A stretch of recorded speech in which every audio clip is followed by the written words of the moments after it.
वहां पे कितना लिया? Hello students, once again welcome you in Nimbus learning powered by engineers academy. तो आज स्टार्ट कर रहे हैं अपन lecture number second of soil mechanics. सभी स्टूडेंट्स अगर एक बार आ चुके हैं तो थम्स अप करिए फास्ट जल्दी से। फिर अपन स्टार्ट करेंगे सॉइल मैकेनिक्स का जो प्रैक्टिस सेशन है वही डिस्कस कर रहे हैं। कल आप हुआ था क्वेश्चन नंबर 8 तक, इसके बाद आगे अपन देखते हैं। तो फास्ट एक बार कमेंट करिए कमेंट बॉक्स के अंदर, लेक्चर स्टार्ट हो चुका है। फास्ट फिर अपन स्टार्ट करेंगे अपना नेक्स्ट क्वेश्चन।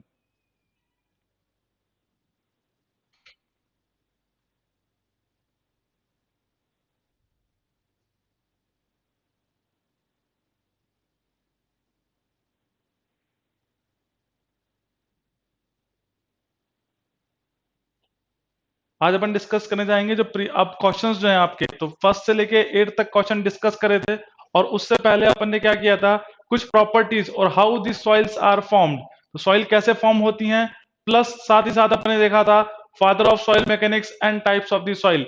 एओलाइन हो गया आपका, मक हो गया, पीट हो गया, क्यूमुलस हो गया और कॉलिवियल हो गया, ये सभी सॉइल आपने देखी। लुकस्ट्रीन सॉइल हो गया, मरीन सॉइल हो गया, ब्लैक कॉटन सॉइल हो गया, यह सब अपन डिस्कस करी थी। अब अपन देखने वाले हैं इस छोटी सी थ्योरी के बाद में उसका अपने प्रॉपर्टीज भी कुछ डिस्कस करी थी। वॉइड रेशो क्या होता है आपका, porosity, degree of saturation, water content, ठीक है, ये सब आपने डिस्कस किया था।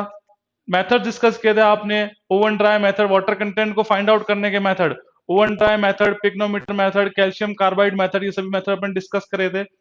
वाटर कंटेंट का यूनिट वेट को डिटरमाइन करने के मेथड अपन डिस्कस करे थे। तो उसी कंटेक्स्ट में अपन आगे चलने वाले हैं आज। और आज हम देखेंगे कि फर्स्ट से लेके 8th क्वेश्चन तक अपन कर चुके थे।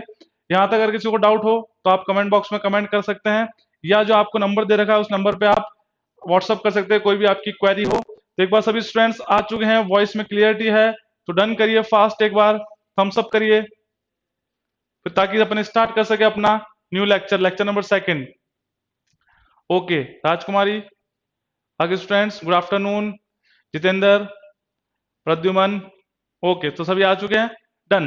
देखते हैं अब देखिए क्वेश्चंस की प्रैक्टिस है, तो आपने एक फॉर्म वर्क देख लिया कि कैसे उन क्वेश्चंस पूछे जाएंगे, किस किस टॉपिक से क्वेश्चन पूछे जाते हैं। तो अपन ने कल देखा था कुछ शॉर्ट नोट्स कि कैसे चीजों को अपन को रिवाइज करते हैं फास्ट, बिना टाइम वेस्ट करे, उसके बाद में सीधे हिट करेंगे अपन क्वेश्चन पे, क्योंकि क्वेश्चन इंपॉर्टेंट है। आप कितना भी पढ़ लीजिए, अगर आपने क्वेश्चन नहीं करे हैं तो आप समझ ही नहीं पाएंगे। जो आप पढ़ भी रखे हैं तो भी आप उसके लैंग्वेज से पकड़ नहीं पाएंगे कि वो क्वेश्चन पूछना क्या चाह रहा है। क्लियर हुआ? तो इसके लिए अपन स्टार्ट करते हैं अपना क्वेश्चन नंबर 9।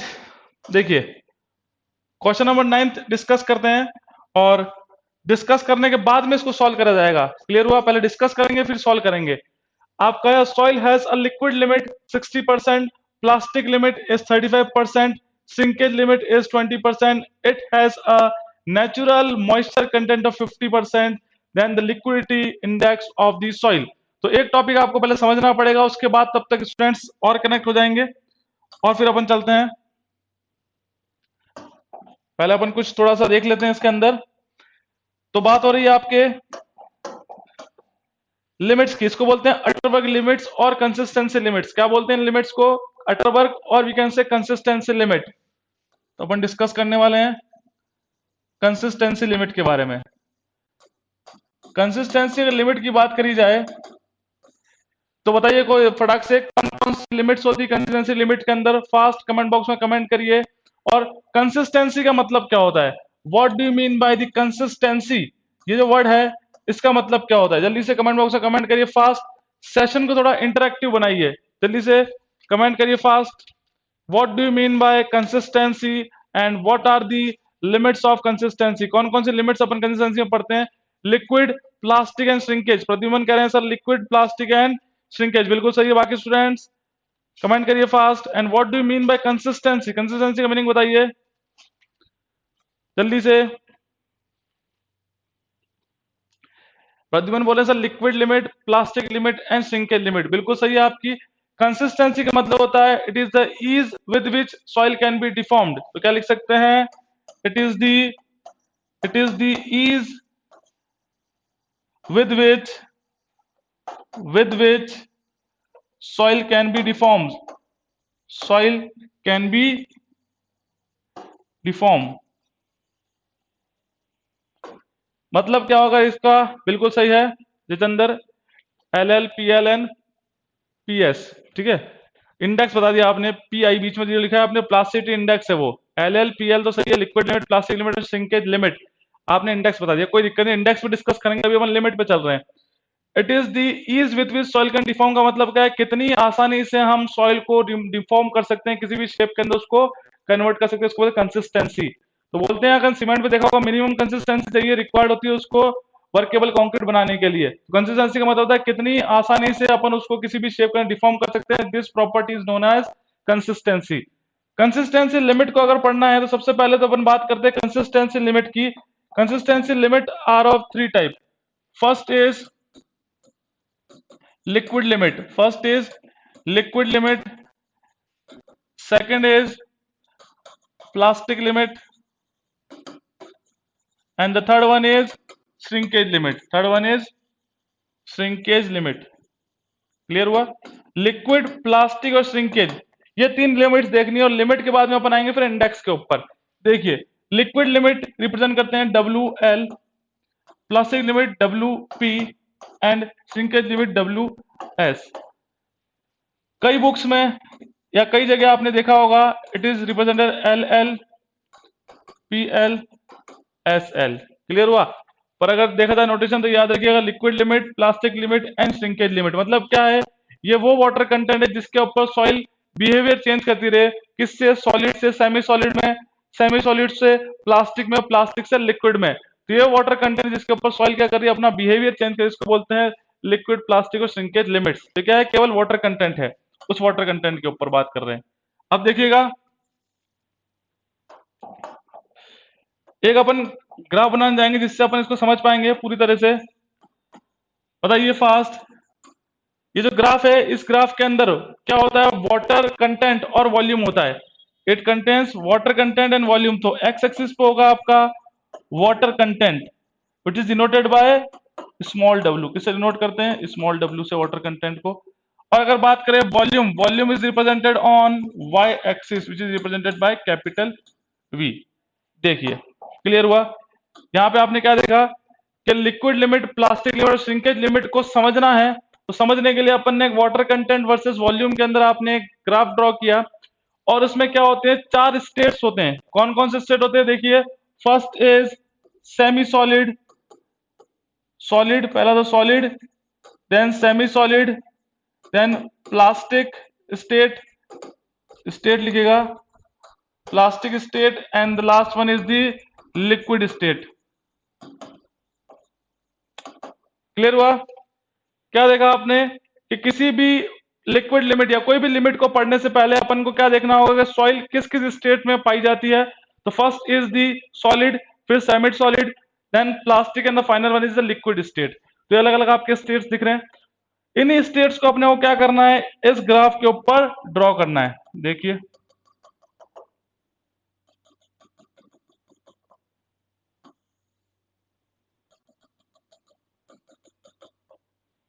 ये मैंने कुछ ड्रॉ किया है, अब यहां पे अपन लिखने वाले हैं इनके नाम, ठीक है। The first state is solid state, solid state, semi solid state, it is called the semi solid state, plastic state और ये liquid state.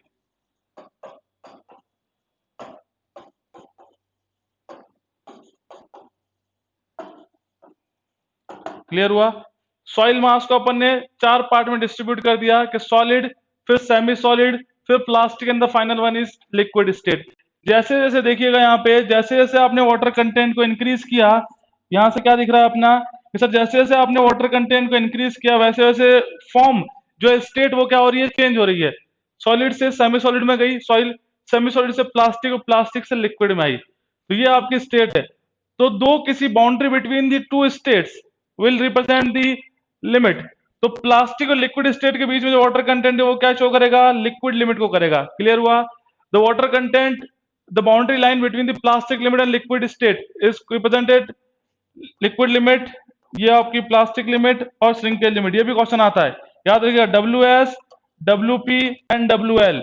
The boundary between liquid state and plastic state will represent the liquid limit, the boundary between plastic state and semi solid state will represent the plastic limit, and semi solid and solid state which represent the shrinkage limit. Clear हुआ? ठीक है, तो हो गई आपकी limits हो गई। ठीक है, अब आते हैं अपन लिमिट्स के बाद में इंडेक्स के ऊपर। देखिएगा, इंडेक्सेस पढ़ने, इंडेक्स अगर आपको पढ़ने हैं तो इंडेक्स में देखिएगा कौन कौन से इंडेक्स होते हैं, जल्दी से कमेंट बॉक्स में कमेंट करिए फास्ट, बताइए कौन कौन से इंडेक्स होते हैं फास्ट, ताकि अपन देखें, आपको रिवीजन क्लास है, आपको कितना पता है। लिमिट तो आपको सब कुछ पता है, लिक्विड, प्लास्टिक एंड श्रिंकेज। दो जनों ने आंसर दिया, प्रद्युमन एंड जितेंद्र ने। बाकी स्टूडेंट्स फास्ट बताइए। स्टेट बताइए कौन कौन से स्टेट होते हैं आपका, जल्दी से बताइए कमेंट बॉक्स में कमेंट करके, कौन कौन से स्टेट होते हैं, इंडेक्स होते हैं, जल्दी कमेंट करिए। पीआई, एलआई, टीआई और सीआई प्रद्युमन कह रहे हैं। ठीक है, एक होता है श्रिंकेज इंडेक्स, एक होता है प्लास्टिक इंडेक्स, एक होता है कंसिस्टेंसी इंडेक्स, होता है लिक्विडिटी इंडेक्स, और एक होता है टफनेस इंडेक्स। तो क्या लिखें? Shrinkage index, shrinkage index, plasticity index, plasticity index, फिर कंसिस्टेंसी इंडेक्स, इंडेक्स, फिर होता है आपका liquidity index, liquidity index, and the last one is the toughness index, index. देखते हैं और किसका कमेंट आया। हाँ, फ्लो इंडेक्स, बिल्कुल फ्लो इंडेक्स भी बोल सकते हैं, और बोल दीजिए, एक और नाम लिख दीजिए, फ्लो इंडेक्स भी लिख दीजिए।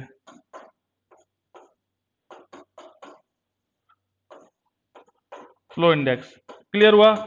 देखिए, अब सबसे पहले क्या करना है, इन सारे इंडेक्स के नाम पता होने चाहिए कौन कौन से। First is the shrinkage index, plasticity index, liquidity index, consistency index, toughness index and flow index. These all are the indexes. Shrinkage index, अब जहां पे भी आप देखिएगा इंडेक्स अगर बोल दिया तो index is represented bye I. Index का डिनोशन क्या है? आई है। जैसे लिमिट्स था, चाहे लिक्विड हो, प्लास्टिक हो या श्रिंकेज लिमिट हो, रिप्रेजेंट किससे करते हैं? स्मॉल डब्ल्यू से, वाटर कंटेंट से। ऐसे इंडेक्स को रिप्रेजेंट करेंगे कैपिटल आई से। श्रिंकेज है तो आई एस हो जाएगा, प्लास्टिक इंडेक्स है तो आईपी हो जाएगा, कंसिस्टेंसी इंडेक्स है तो आईसी हो जाएगा, लिक्विड इंडेक्स है तो आईएल हो जाएगा, टफनेस इंडेक्स है तो आईटी हो जाएगा, और फ्लो इंडेक्स है तो आईएफ हो जाएगा। क्लियर हुआ सभी को? यहां तक क्लियर हुआ? इसको रिप्रेजेंट किससे करते हैं? इंडेक्स को आई से। श्रिंकेज है तो एस लिख दिया, प्लास्टिसिटी तो पी लिख दिया, लिक्विडिटी तो एल लिख दिया, कंसिस्टेंसी तो सी लिख दिया। ठीक है, फ्लो है तो एफ लिख दिया, और आपका टफनेस है तो टी लिख दिया। क्लियर? अब इसके बाद देखते हैं एक एक इंडेक्स का फॉर्मूला। सबसे पहले बताइए student, what is the formula for shrinkage index? जल्दी से कमेंट बॉक्स में कमेंट करिए, what is the formula for find out the shrinkage index? जल्दी से बताइए। आई एस इक्वल्स टू, जल्दी से कमेंट बॉक्स में कमेंट करिए, रिवीजन क्लास है, फास्ट बताइए। I S is equals to, shrinkage index is equals to, जल्दी से बताइए फास्ट, कमेंट बॉक्स में कमेंट करके। श्रिंकेज इंडेक्स को किससे रिप्रेजेंट करते हैं? आई एस से। और फॉर्मूला क्या होता है आपका? नहीं पता? W P minus W S, plastic limit minus shrinkage limit. Plastic limit minus shrinkage limit will give you the shrinkage index, will give you the shrinkage index. अगर बात करें प्लास्टिक इंडेक्स का, तो ये क्या होगा आपका? Liquid limit minus plastic limit, liquid limit minus plastic limit. Clear हुआ? ये नोट करते जाइएगा साथ साथ में, क्योंकि इन पे से क्वेश्चन पूछे जाते हैं। ठीक है, W L minus W P, बिल्कुल सही है, W L minus W P, ये आप बता रहे हैं इसका प्लास्टिसिटी इंडेक्स का। अगर बात करें श्रिंकेज तो W P minus W S होता है। कितना होता है? W P minus W S, और ये क्या होगा अपना? W L minus W P. Clear हुआ? और कमेंट करिए फास्ट जल्दी से। कंसिस्टेंसी इंडेक्स, देखिए ये जो दो इंडेक्स है, ये मोस्ट इंपॉर्टेंट है for the numerical point of view. ये दोनों इंडेक्स ये मोस्ट इंपॉर्टेंट है for the numerical as well as the objective point of view. यहां से क्वेश्चन आपके पूछे जाते हैं इन दोनों इंडेक्स से, याद रखिएगा। ठीक है, कंसिस्टेंसी और लिक्विडिटी। तो देखिए, बताइए फॉर्मूला क्या होगा जल्दी से कंसिस्टेंसी और लिक्विडिटी इंडेक्स का। फास्ट कमेंट बॉक्स में कमेंट करके जल्दी से, टाइम दे रहे हैं आपको, बताइए जब तक पार्ट नहीं लेंगे, इंटरेक्शन नहीं होगा, तब तक पढ़ने का मजा नहीं आएगा। W L minus W N upon में पी, प्रतिबंध करें, बिल्कुल सही है। W L minus W upon में आईपी, ये होता है W L upon W upon में आईपी। तो liquid limit minus natural water content upon plastic index, वो क्या था, liquid limit minus plastic limit, ऊपर लिख रखा है आईपी का मतलब, बिल्कुल सही है जितेंद्र। क्या लिख रहे हैं, W L minus W upon में आईपी, बिल्कुल। अगर लिक्विड इंडेक्स की बात करी जाए तो लिक्विड इंडेक्स का फॉर्मूला क्या होगा, जल्दी से बताइए फास्ट, कमेंट बॉक्स में कमेंट करके। लिक्विड इंडेक्स का फॉर्मूला क्या होगा, आई एल का, इसका फॉर्मूला यहां लिखते हैं अपन, I L is equal to liquid index W minus W P upon में I P, W minus W P upon में आई पी। क्लियर हुआ, बिल्कुल सही है Pradyuman, W minus W P upon में आई पी। और डब्ल्यू माइनस नहीं लगाया आपने, या तो गलती हो गई है आपका टाइपिंग के अंदर, बिल्कुल बाकी सही है आपका। देखिए डब्ल्यू माइनस डब्ल्यू पी है ये, डब्ल्यू पी अपॉन में आई पी। टफनेस इंडेक्स बताइए जल्दी से, toughness index I T is represented as, toughness index I T is represented as plasticity index upon में फ्लो इंडेक्स, आईपी अपॉन में I F. क्या होता है toughness index, plasticity index upon में flow index, बिल्कुल सही है प्रद्युमन। लास्ट बताइए फ्लो इंडेक्स क्या होगा, जल्दी से कमेंट करिए fast, what is the value of flow index, जल्दी से बताइए ताकि मजा आएगा पढ़ने का, थोड़ा पार्ट लीजिए कि क्या पूछ रहे हैं। फ्लो इंडेक्स बताइए जल्दी से, आई एफ बताइए, फ्लो इंडेक्स की वैल्यू क्या होगी, क्वेश्चन पूछे जाते हैं यहां से। आई एफ बताइए, आया किसी का आंसर। फ्लो इंडेक्स क्या होगा, W one minus W two upon में log place 10 N two by N one, क्या होगा, W one minus W two divided by log base 10 N two by N one. Clear हुआ, ये है आपका flow index. W one W two क्या है, आपके वाटर कंटेंट है, डब्ल्यू इस क्या है, water content, water content one की बात करें, जब वाटर कंटेंट वन था तो नंबर ऑफ ब्लोस कितने थे, नंबर ऑफ ब्लोस कितने थे सर, वो था आपका एन वन। जब वाटर कंटेंट डब्ल्यू टू हो गया तो नंबर ऑफ ब्लोस कितने हो गए, तो वाटर कंटेंट जब हो गया तो नंबर ऑफ ब्लोस कितने हो गए, वो हो गया आपका एन टू। क्लियर हुआ सभी को, N one N two blows के बीच क्या खींचे फ्लो कर्व के स्लोप को फ्लो इंडेक्स कहते हैं, बिल्कुल सही है। ये भी आपको समझा देंगे कि कैसे ये बनता है, देख लीजिए फिर, फ्लो कर्व भी देख लीजिए।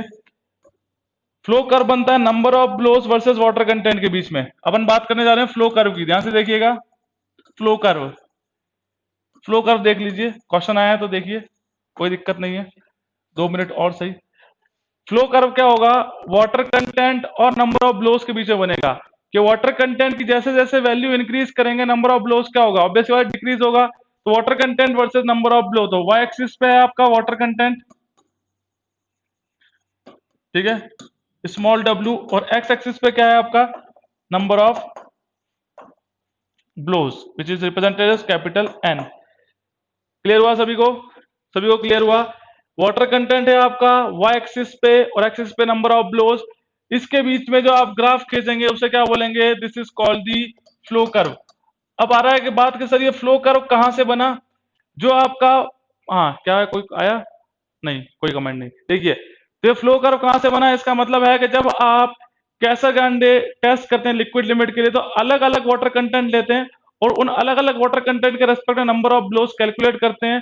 जिस भी वाटर कंटेंट पे, जिस भी वाटर कंटेंट पे वो काटा गया ग्रुप 25 ब्लोस के अंदर मैच हो गया या मिल गया, उसे बोलेंगे उस सॉइल सैंपल की लिक्विड लिमिट। समझ में आया आपको, क्या बोला कि ग्राफ कहां से आता है, गुड आफ्टरनून नवीन, गुड आफ्टरनून, ठीक है, ये ग्राफ कहां से आता है, बता रहे हैं कि जब आप लिक्विड लिमिट का टेस्ट करेंगे, कैसाग्रांडे टेस्ट करेंगे, तो आप ग्रुव कट करते हैं, जब ग्रुव कट करेंगे तो वहां आप क्या देखेंगे कि किसी भी वाटर कंटेंट पे 25 ब्लोस के अंदर अगर वो ग्रुव मिल गया तो अपन क्या बोलेंगे, वो वाटर कंटेंट उस सॉइल मास के लिए क्या हो जाएगी, लिक्विड लिमिट हो जाएगी, उसी की बात करेंगे। तो देखिए सबसे पहले मैंने रखा वाटर कंटेंट W1, देखिएगा W1, ये मैंने बोला ये आपका water content W1।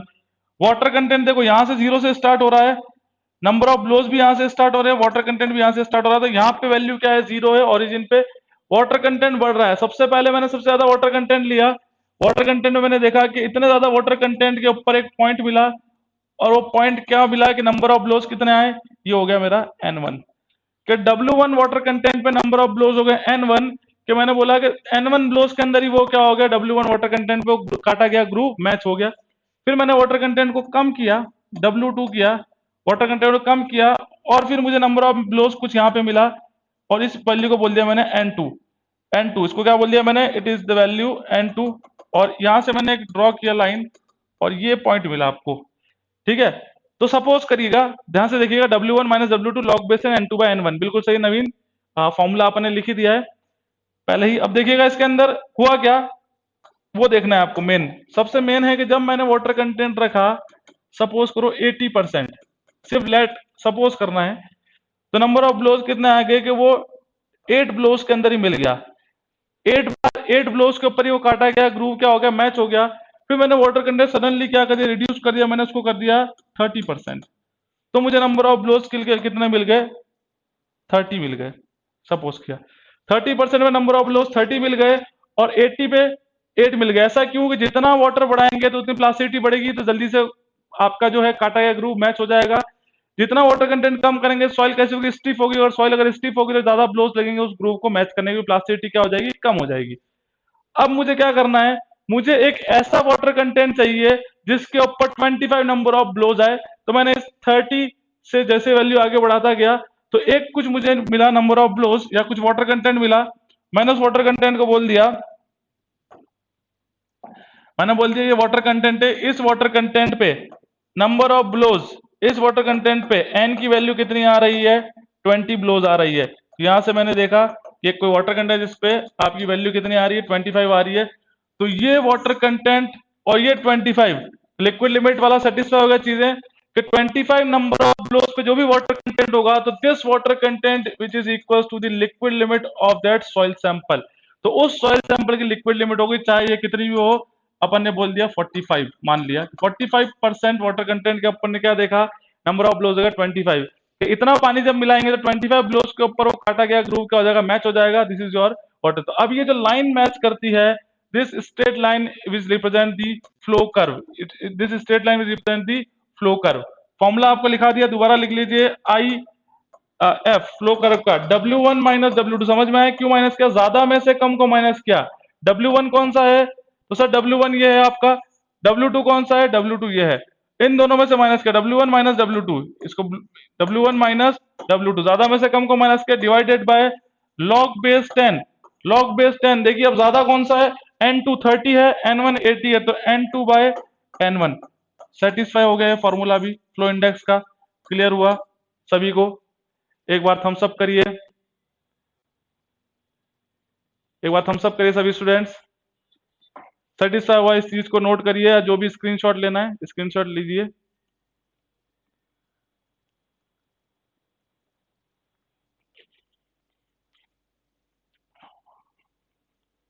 Okay done. तो कुछ इस तरह से होती हैं चीजें जो आपको बतानी चाहिए थी। ओके बॉस, ओके, तो यहां तक क्लियर हुआ आपका। तो अपन ने देख लिया कौन कौन से लिमिट्स होती है और कौन कौन से आपके इंडेक्सेस होते हैं, सभी इंडेक्सेस पढ़ लिए और ये आपने कुछ वैल्यूज समझ भी लिया आपने कैसे ये फॉर्मूला बनता है। अब आते हैं अपन क्वेश्चन के ऊपर डायरेक्टली। अपना मेन एम है क्वेश्चन को सॉल्व करना, क्वेश्चन के थ्रू थ्योरी के ऊपर जाना, क्लियर। तो अब आपका टाइम स्टार्ट होता है, ठीक है, 1 मिनट का टाइम देंगे, आराम से क्वेश्चन को पढ़िएगा, सॉल्व करिएगा, कमेंट बॉक्स में कमेंट करिएगा। Start. A soil has liquid limit of 60%, limit of 35% and shrinkage limit of 20%. It has a natural moisture content is 50%. The liquidity index of the soil is, the liquidity index of a soil is, बताइए कितना होगा। Liquidity index की बात कर रहा है, मतलब क्या बोल रहा है, लिक्विड इंडेक्स की बात कर रहा है, मतलब ये क्या बोल रहा है, ये कहना चाह रहा है आपका IL। आंसर आना स्टार्ट हो गया है, प्रद्युमन नहीं, नवीन एंड प्रद्युमन सी बोल रहे हैं आंसर 0.6, सी बोल रहे हैं 0.6। देखते हैं लास्ट 5 सेकेंड, जल्दी से सॉल्व करिए। राजकुमारी आ चुका है, हाँ बिल्कुल ये सॉल्व करिएगा, प्रैक्टिस करना है, ऐसे मजा नहीं आएगा जब तक। क्लियर है?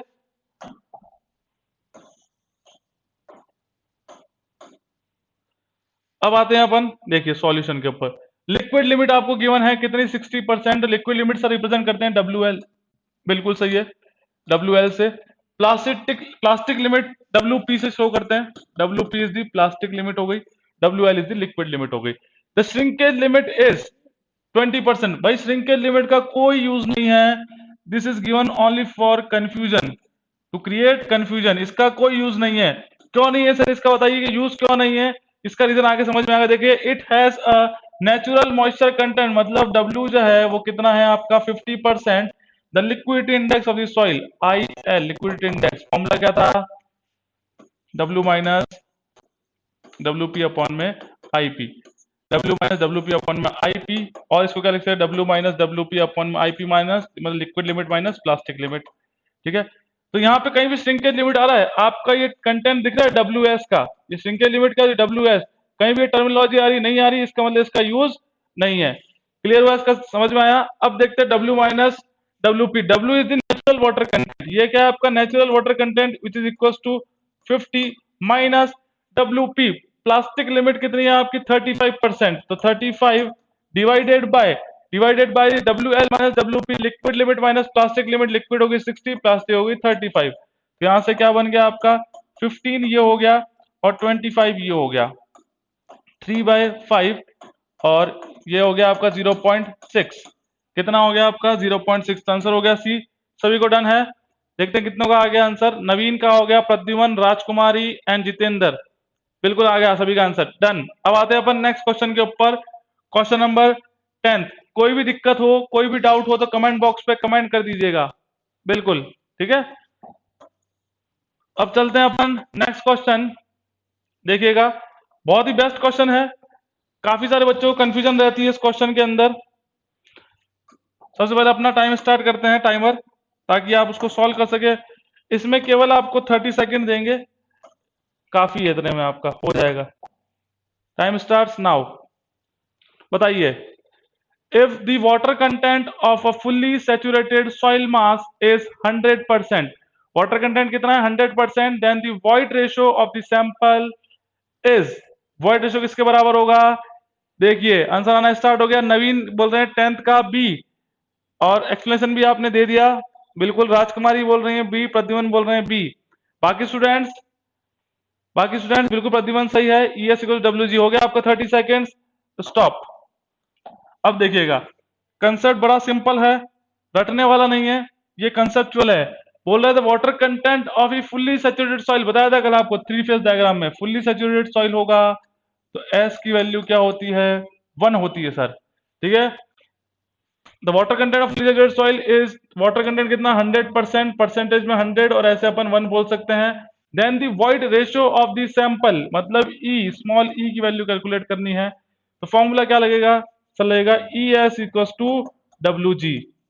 वॉइड रेशियो कैलकुलेट करना है, S की वैल्यू हो गई 1, वाटर कंटेंट हो गया 1 इंटू G, तो E is equal to G, मतलब void ratio is equal to specific gravity, कहां लिखा है, हाँ, तो void ratio of the sample is equal to specific gravity of solids, तो आंसर क्या हो गया आप सभी का B। डन हो गया, ठीक है, डन। अब आते हैं अपन नेक्स्ट पॉइंट पे, नेक्स्ट क्वेश्चन के ऊपर। कहीं भी कोई भी डाउट हो तो कमेंट बॉक्स में कमेंट करिएगा।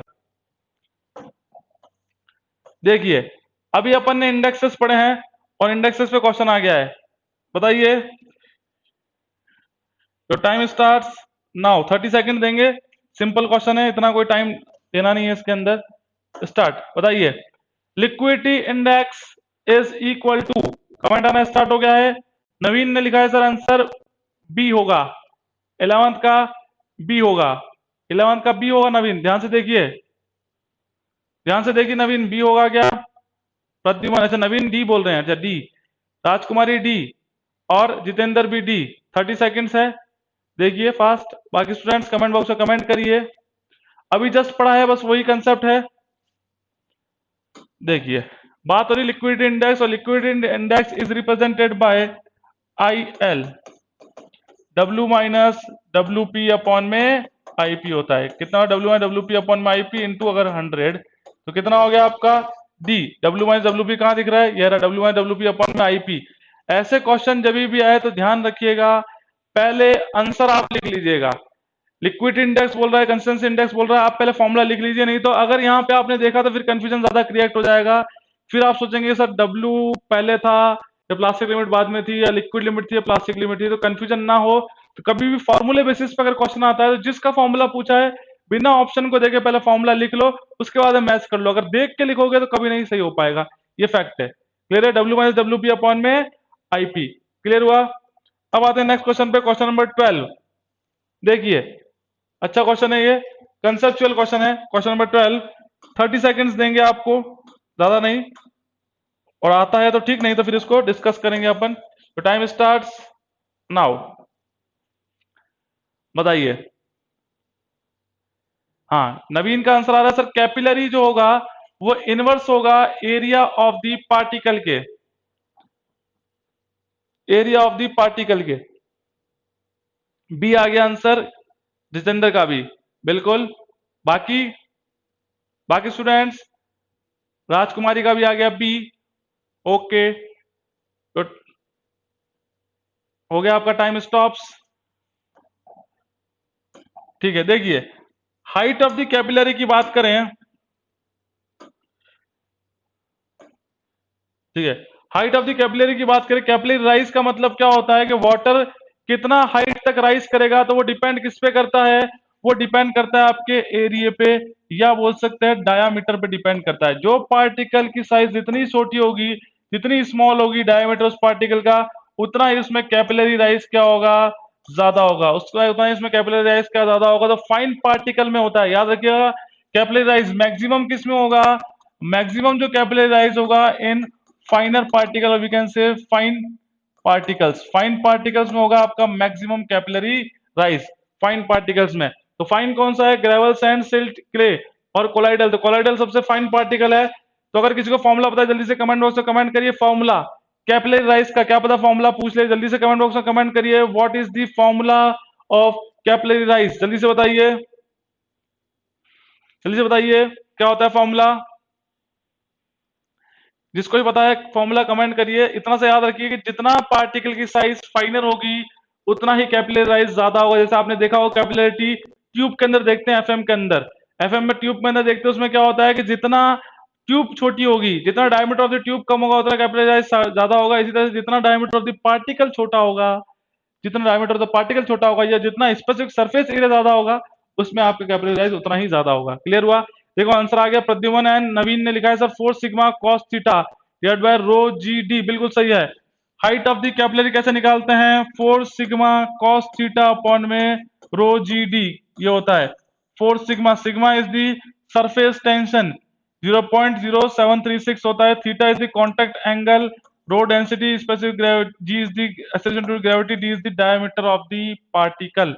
जितना डायमीटर आपका ज्यादा होगा, ठीक है, जितना डायमीटर कम होगा, कम की बात कर रहे हैं अपन, जितना अच्छा पार्टिकल छोटा होगा उतना हाइट उसमें क्या होगी, ज्यादा होगी। आ गया कि h यहां से भी आ गया, h is inversely proportional to 1 upon में d। जितना डायमीटर छोटा होगा, मतलब जितना पार्टिकल स्मॉल होगा उतना ही राइज क्या होगी, उसमें हाइट ज्यादा होगी राइज। क्लियर हुआ, सभी को कंसेप्ट समझ में आया, तो थम्स अप करिए फास्ट। उसके बाद आते हैं अपन नेक्स्ट क्वेश्चन के ऊपर जल्दी से। Okay done. चलिए नेक्स्ट क्वेश्चन इज, देखिए क्वेश्चन प्रैक्टिस करने और विद इन द टाइम करने, याद रखिएगा क्वेश्चन प्रैक्टिस करने हैं और विद इन द टाइम करने, ये दोनों बातों का ध्यान रखिएगा।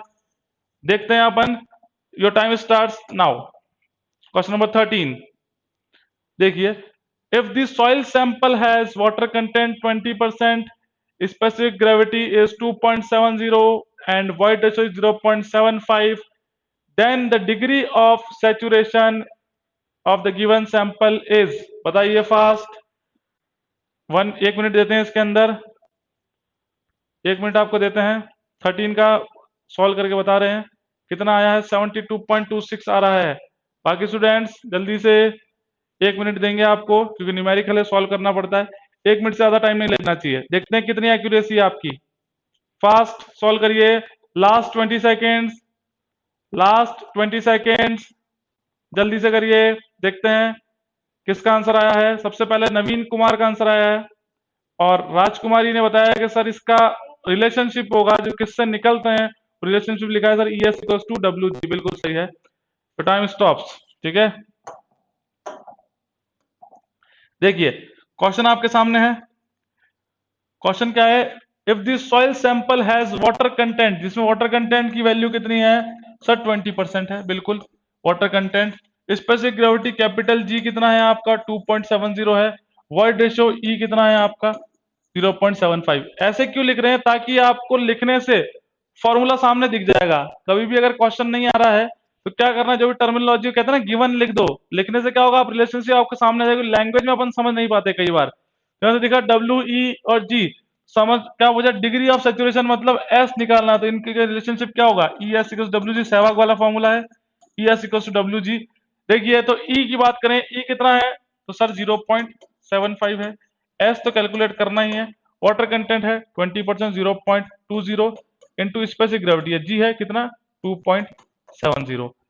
S की वैल्यू कितनी हो गई 2.0.20 डिवाइडेड बाय 0.75, तो 72 के समथिंग आएगा। 72 पॉइंट कितना आ रहा है 72 पॉइंट एग्जैक्टली 26, ठीक है 72.26। और अगर पॉइंट परसेंटेज में निकाल लोगे 72 आ जाएगा, नहीं तो आ रहा होगा आपका 0.72। तो इसमें से कोई भी ऑप्शन है नहीं, तो आंसर क्या होगा नन ऑफ दिस। तो ऐसा नहीं है हमेशा कि आंसर मिल ही जाए, तो सॉल्व करना पड़ेगा। What is the class timing, Ankush कह रहे हैं क्लास टाइमिंग। क्लास टाइमिंग है आपका 12:32, 12:30 से लेके 2 बजे तक, ठीक है क्लियर हुआ। हाँ प्रद्युम्न ने लिख दिया 12:30 से 2 बजे तक, क्लियर हुआ डन। अब आते हैं अपन नेक्स्ट क्वेश्चन के ऊपर। अब आते हैं नेक्स्ट क्वेश्चन पे। किसी को कहीं भी डाउट हो किसी भी क्वेश्चन में तो बिना सोचे समझे फटाक से बोल दीजिएगा सर यहाँ समझ में नहीं आया, बिल्कुल, क्योंकि अपने को यहाँ पे कंसेप्ट क्लियर करने हैं। कोई भी क्वेश्चन ऐसा नहीं होना चाहिए जो अपने से नहीं किया गया हो, अपने को सब क्वेश्चन आने चाहिए। तो स्टार्ट करते हैं, टाइमर लगा देते हैं आपके लिए और 30 सेकंड का टाइम देते हैं, ज्यादा बड़ा क्वेश्चन नहीं है। Start, your time starts now. If the void ratio of a given soil sample is 0.77, then its porosity is, void ratio है, पूछ रहा है पोरोसिटी निकालो। पोरोसिटी क्या होती है सर, होती है स्मॉल एन, बोलते हैं पोरोसिटी को, बिल्कुल। तो देखते हैं आंसर किसका आया। नवीन का आ चुका है बी, प्रद्युमन नहीं बता चुके हैं बी, एंड नवीन ने फॉर्मूला बताया सर E अपॉन में 1+E, बिल्कुल। योर टाइम स्टॉप्स, क्लियर हुआ। और किसका आया, सिर्फ 2 ही जनों का आया। तो भाई थोड़ी स्पीड बढ़ाइए, आपकी स्पीड कम है, थोड़ा स्पीड को इंक्रीज करिए। देखो वॉइड रेशियो गिवन है आपको और पूछ रहे हैं कि फाइंड आउट दी पोरोसिटी, क्या कैलकुलेट करना है, वॉइड रेशियो गिवन है और पोरोसिटी एन की वैल्यू कैलकुलेट करनी है। तो ई और एन में रिलेशनशिप क्या है, कल भी शायद आई थिंक बताया था, नहीं बताया तो देख लीजिए। अगर बात करेंगे ई की तो एन 1 - एन, एक फॉर्मूला ये है। सेकंड अगर फॉर्मूले की बात करें N is equal to e 1+E, दोनों ही फॉर्मूले इंपॉर्टेंट है, objective as well as numerical. इससे क्या आते हैं आपके, ऑब्जेक्टिव भी आते हैं प्लस न्यूमेरिकल भी आते हैं। न्यूमेरिकल आपने देख लिया, ऑब्जेक्टिव आगे आने वाला है, क्लियर हुआ।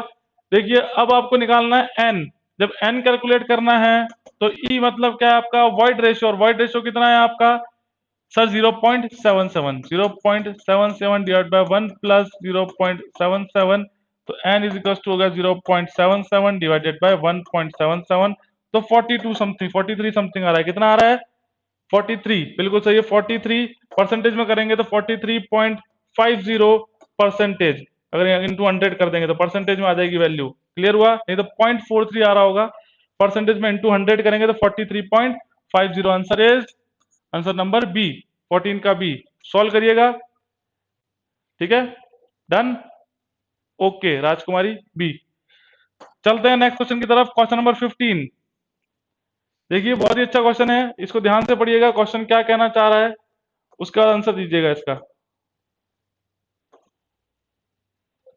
देखिए क्वेश्चन नंबर 15, इसमें आपको देंगे 1 मिनट, क्योंकि अच्छा क्वेश्चन है, सोचना पड़ेगा थोड़ा सा। Your time starts now. बताइए which of the following statement is incorrect, इनमें से कौन सा स्टेटमेंट इनकरेक्ट है कैपिलरिटी इन सॉइल के अंदर। कैपिलरिटी ऑफ सॉइल के अंदर कौन सा स्टेटमेंट इनकरेक्ट है बताइए।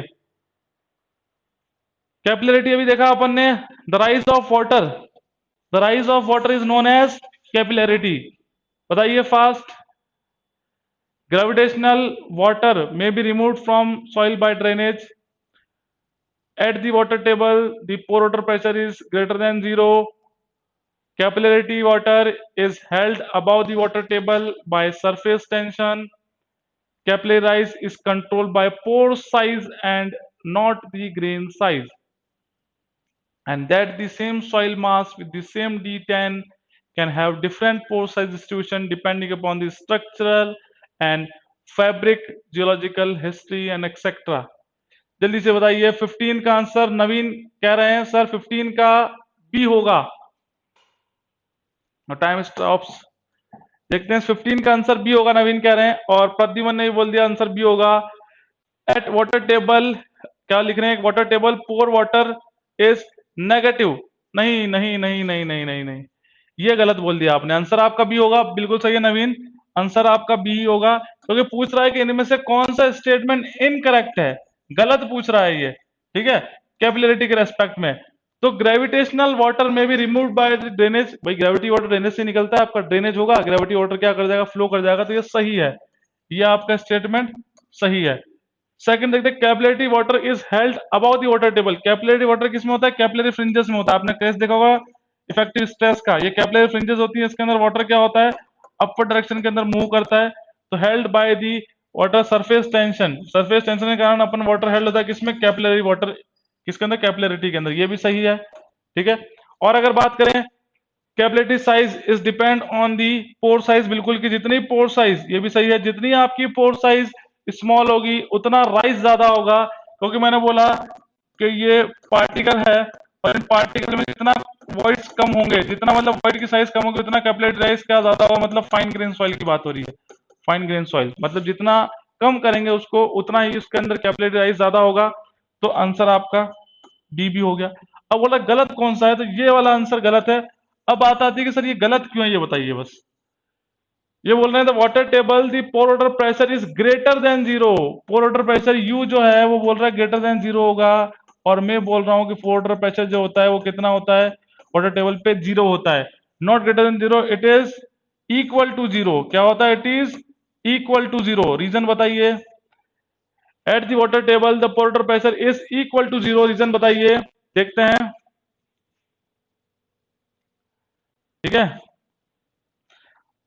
देखते हैं। अब देखिए ये कंसेप्ट समझते हैं, अच्छा कंसेप्ट है, देखिएगा।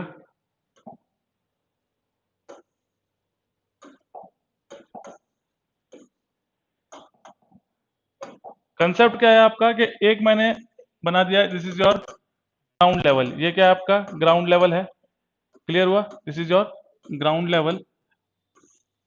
और यहाँ पे आपका वाटर टेबल है या ग्राउंड वाटर टेबल है, ये सॉइल है जिसका गामा 1 है, ये भी सॉइल है, ये इसका गामा 2 है। कुछ ऐसा कंसेप्ट पढ़े आपने, यहाँ तक पढ़े आपने, ठीक है नवीन। अब देखिएगा, तो ध्यान से देखिएगा कि क्यों मैंने लिखा, वहां पे लिखा था pore water is greater than zero, मैं बोल रहा हूँ ये गलत है, और मैंने लिखा था u is equal to zero, और ये आपका सही स्टेटमेंट है। देखो यहाँ प्रूव करते हैं इसको। वाटर टेबल यहाँ प्रेजेंट है, और आपको अगर बोले कि ये हो गया आपका H1 हो गया और ये हो गया आपका H2 हो गया। अब देखिए जब पोर वाटर प्रेशर का कंसेप्ट क्या होता है, H into gamma W, height of the water in the unit weight of the water, ये फॉर्मूला होता है पोर वाटर प्रेशर का अगर कैलकुलेट करना है तो इस फॉर्मूले का यूज करते हैं, H W into gamma W. अब अगर बात करें वाटर टेबल जहां प्रेजेंट होगी वहीं पे आपका क्या होगा, वाटर प्रेशर लगेगा, ऊपर वाटर प्रेशर लगेगा नहीं, क्योंकि कैपिलरी फ्रिंजेस नहीं है। कैपिलरी फ्रिंजेस तो नेगेटिव वाटर प्रेशर लगता है, ये आपको पता होना चाहिए, नहीं पता है तो आगे अपन डिस्कस करेंगे। केवल इतना से देखना है कि वाटर टेबल जहां प्रेजेंट है, जहां पे आपका पानी प्रेजेंट है, जहां पे भी आपकी वाटर टेबल प्रेजेंट है, इस वाटर टेबल के यहाँ पे आपका क्या लगेगा, पोर प्रेशर लगेगा। तो इसका डायग्राम जो बनता है, प्रेशर डायग्राम, वो कुछ इस तरह से बनता है, ये भी आपको पता होगा। जो प्रेशर डायग्राम जो बनेगा सर पोर प्रेशर का, वो कुछ इस तरह से बनेगा, ठीक है। इसका रीजन बताइए। देखिए यहाँ पे अगर देखा जाए एट वाटर टेबल, ये कंडीशन कौन सी हो गई, at water table, at water table, और ये हो गया below the water table. Clear हुआ, दो कंडीशन ले लिए मैंने, एट वाटर टेबल और below the water table.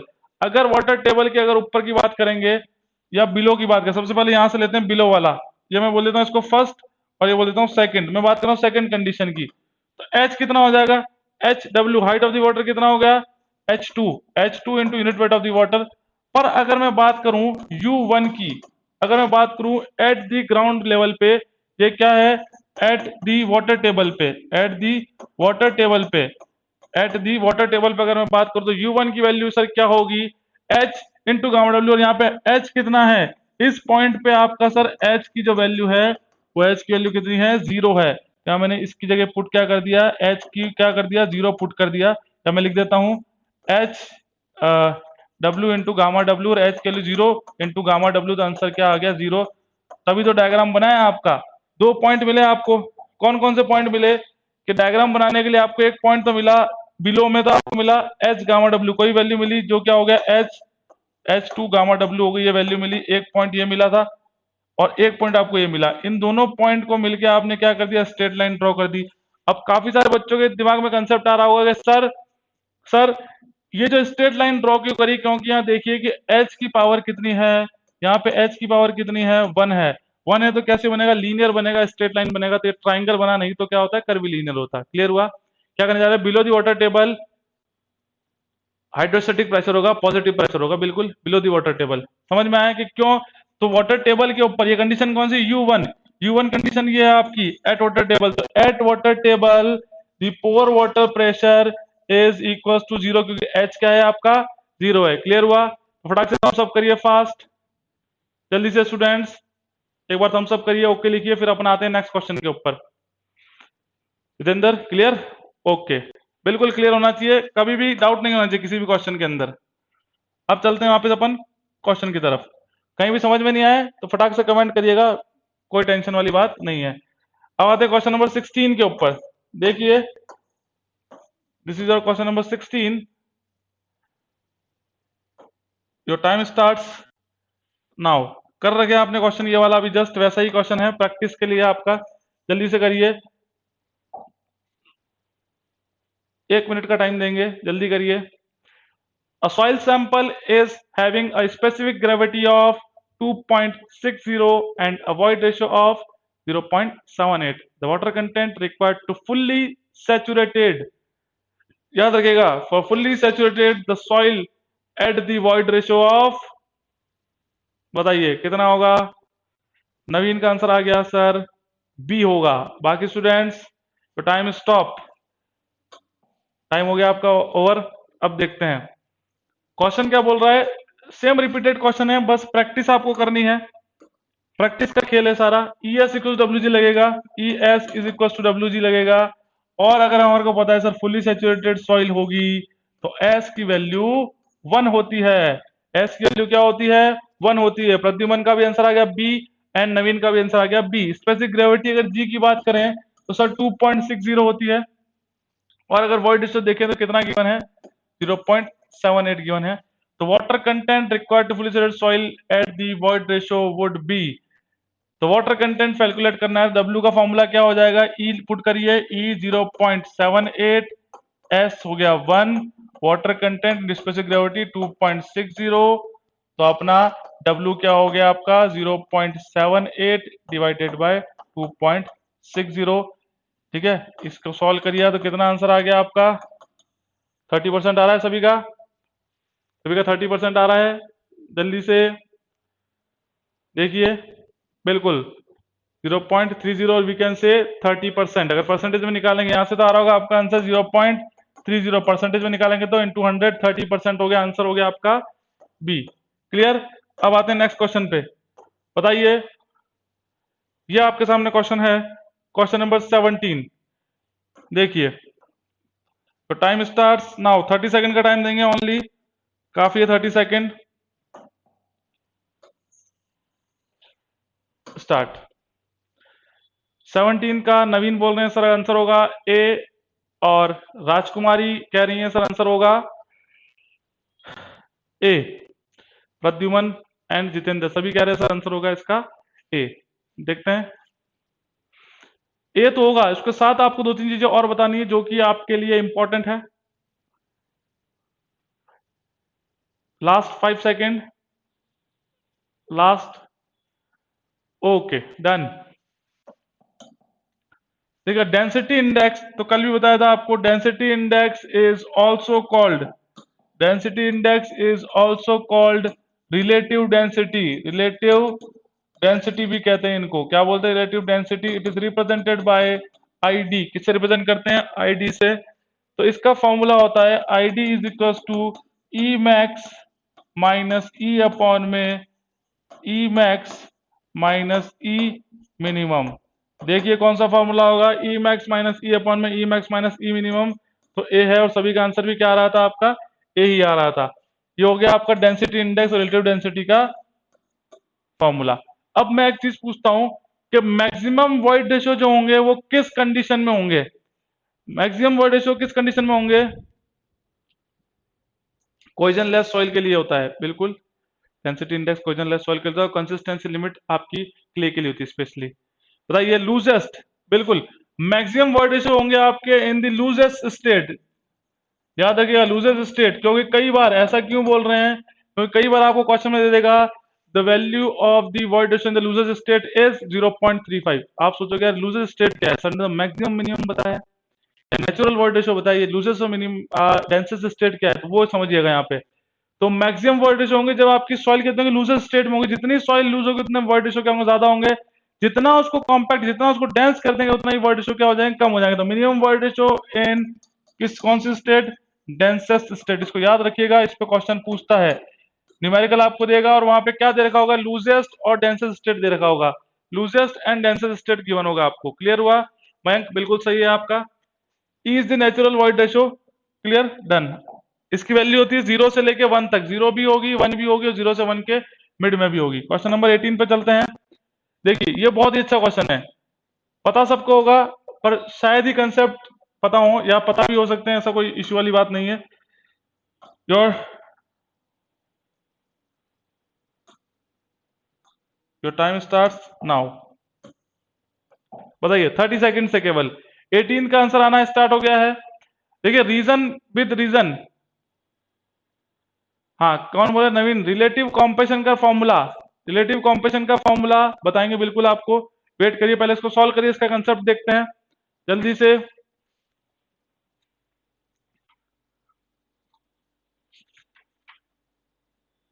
Permeability chapter अभी बाद में डिस्कस करेंगे ना, परमेबिलिटी, रिलेटिव कॉम्पेशन बिल्कुल वहां डिस्कस करेंगे, थोड़ा सा वेट करिए। फील्ड अपॉन में नेचुरल ऐसा होता है, gamma D field upon gamma D natural होता है रिलेटिव। Your time stops. देखिए अब यहां पे देखिएगा रिलेशनशिप बिटवीन डिस्चार्ज एंड,